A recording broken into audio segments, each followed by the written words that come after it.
Hello to all my physics pals out there. Paul Lake here with another physics problem solved. A rotational kinematics problem. We've got a washing machine, it's spinning up and then it's spinning down. And the things you need to, the ideas we're going to be using are those rotational kinematic equations for constant angular acceleration. Okay, so hopefully you're somewhat familiar with those. Let's read the problem. The tub of a washing machine goes into its spin cycle, starting from rest and gaining angular speed steadily for 8 seconds, at which time it is turning at 5 revolutions per second. At this point, the person doing the laundry opens the lid and a safety switch turns off the washer. The tub smoothly slows to rest in 12 seconds. A, what is the angular acceleration while increasing its spin rate? What is the angular acceleration while decreasing its spin rate? And C, through how many revolutions does the tub turn while it is in motion? Okay. So let's set this up. Now, as always, pause the video right now, try to do this yourself, and then unpause the video if you get stuck or you want to check your work with mine. And I do teach a lot during the video, so don't skip around too much.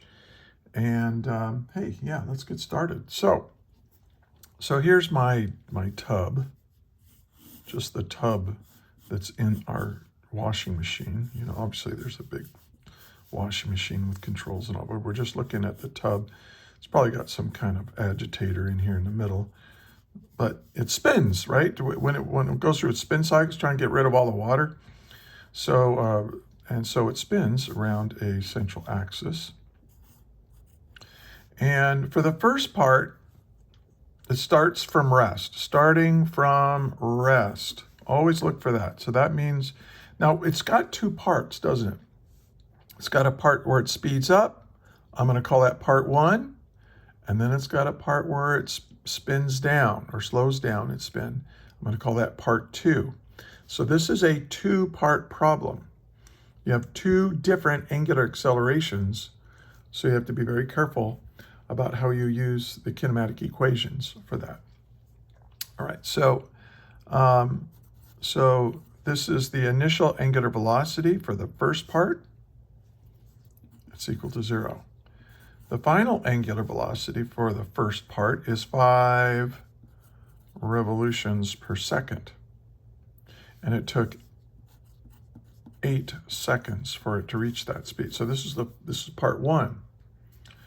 Now, part two, here's what you have to do, and you probably did this with translational kinematics too a few months ago, but when you have a thing that's speeding up and then slowing down, the initial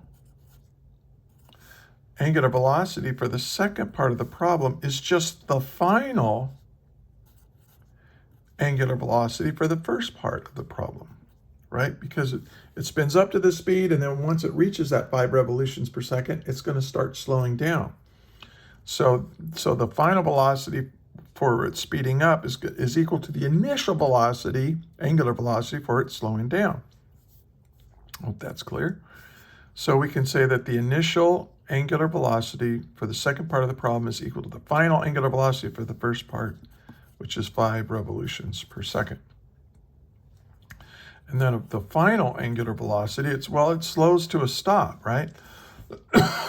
Slows to rest at 0. And it does that in 12 seconds. Excuse me. All right. And so let's see, what are we trying to find here? Well, for part A, we want to know what is the angular acceleration while it's speeding up. So I'll just call that alpha 1. For part B, we want the angular acceleration for the second part of the problem. And then C, we want the total change in angular position, really. That's how many revolutions it went through. That's delta theta. Because there's several ways of measuring the amount of angle that something has gone through. You can use degrees, you can use radians and you can use revolutions. So that's perfectly fine. And they're all measures of angle. So revolution is really a measure of angle, which, might be counterintuitive, but that's what it is. All right, let's solve it. Let's do part A. Now, we have rotational kinematic equations. Now I have them here, and these are the equations that apply for time intervals when the angular acceleration is a constant. And here the angular acceleration is not constant for the entire time interval, but there's two time intervals here, and it's constant for the first 8 seconds, and then angular acceleration is constant for the next 12 seconds. So as long as we don't overlap them, as long as we treat these as two separate problems, we're okay to use these kinematic equations. When this is a quantity chart, I encourage people to make these. When you make an equation list, it's very easy to forget what all these little symbols stand for. And so if you create a quantity chart to go with your equation list, along with what the quantity is, what variable, what units we use, you can, I don't know, it's pretty handy. All right. So which one of these am I going to use? Which one of these equations am I going to use to find the angular acceleration? Well, let's see. I know the initial and final and time, and I'm trying to find the angular acceleration. The only thing that's missing here is the angular displacement, delta theta. So which one of these equations doesn't have delta theta in it? Oh, this one, first one. Okay, so that's what we're going to use. We're going to say that, hey, the final angular velocity for the first part of the problem is equal to the initial angular velocity for the first part of the problem plus the angular acceleration times time. So this allows me to solve for the angular acceleration. It's just the final angular velocity minus the initial angular velocity divided by time. And this should look very familiar. This is just, the rate of change of angular velocity, right? There's a delta omega over delta t. You can kind of think of it that way. But I like to start with the kinematic equations. That's just my preference. All right. Well, we know what this is. This is 5 revolutions per second minus 0 divided by 8 seconds. And so when you do the arithmetic there, you get 0.625. Nope, I almost knew I was going to do that. It's not in radians, it's in revolutions per second squared, right? Seconds divided by seconds gives us second squared right there. Is it okay to have revolutions per second squared? Absolutely it is. Now, later on, when you start studying torque or rolling motion, that sort of thing, you really need to do your work in radians. When in doubt, use radians. But if you're just doing kinematics, if that's, there's no rotational inertia involved, or moment of inertia, there's no torque or anything like that. It's okay. If it's just purely a kinematics problem, it's okay to do it in revolutions or degrees or radians or whatever that crazy measure of angle you might want. As long as you stay consistent, it'll work. Now, part B, we're going to do the same thing. I'm going to say the second angular acceleration is equal to the final angular velocity for part 2. Okay. Minus the initial angular velocity for part 2 divided by the time, which is, in this case, 12 seconds. Whoops. I want this to look nice, so I'm going to put T2. Now we'll put in our values. Well, it came to a stop.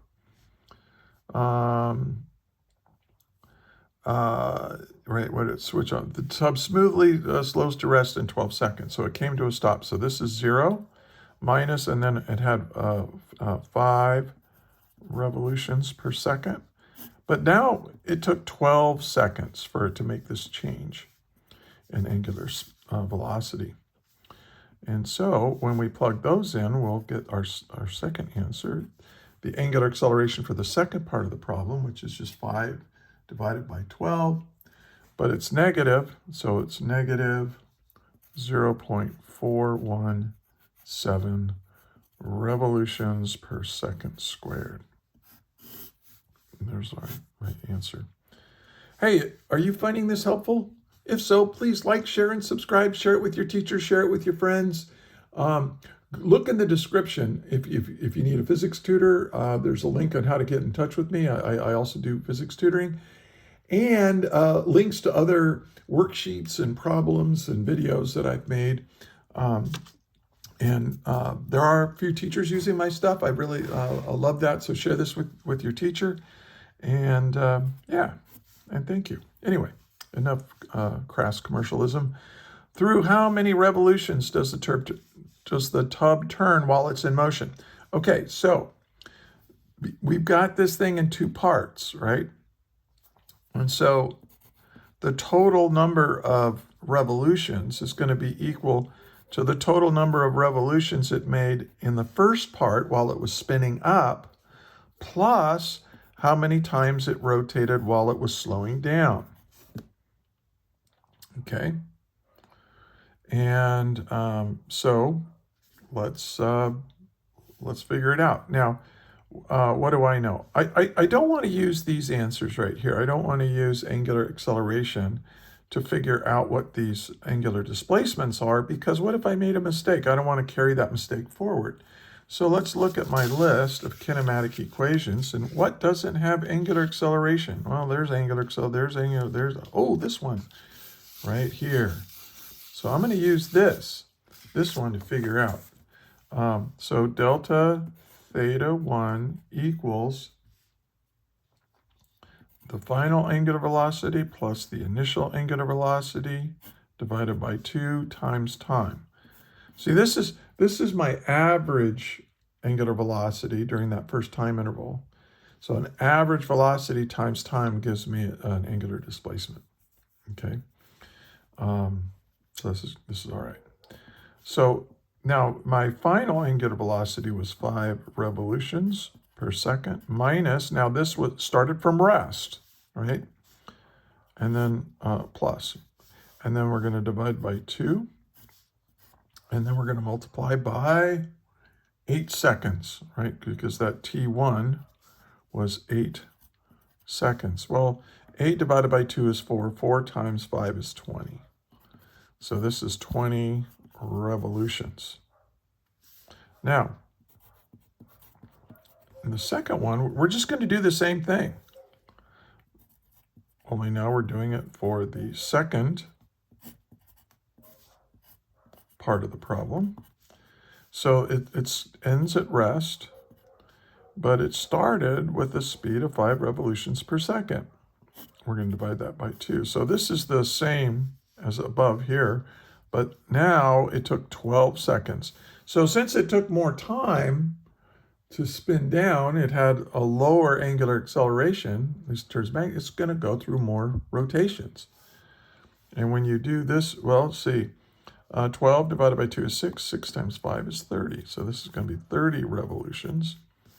And so delta theta, if you add 20 plus 30, you get 50. 50 revolutions, and that is our answer. So that's a nice problem. It's a 2-part kinematics problem, and that's what you have to do. When you use the kinematic equations, you can only use them during time intervals where the angular acceleration is a constant during that entire time interval. In this case, we had 2 different angular accelerations, and it was okay as long as we stayed within those 2. We used the kinematic equations for the first part and then the second part, but we didn't mix them. We added them together when we figured out how many revolutions we had in each part, though. That's our total number of revolutions. I hope that was clear.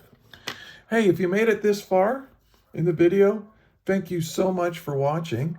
And hey, keep the faith. Physics is important. It is so important that there are people like you in this world willing to work hard and study physics, because if we don't have people who understand physics out there in the world, there's no such thing as engineering, and Western civilization, well, all of civilization will crumble, right?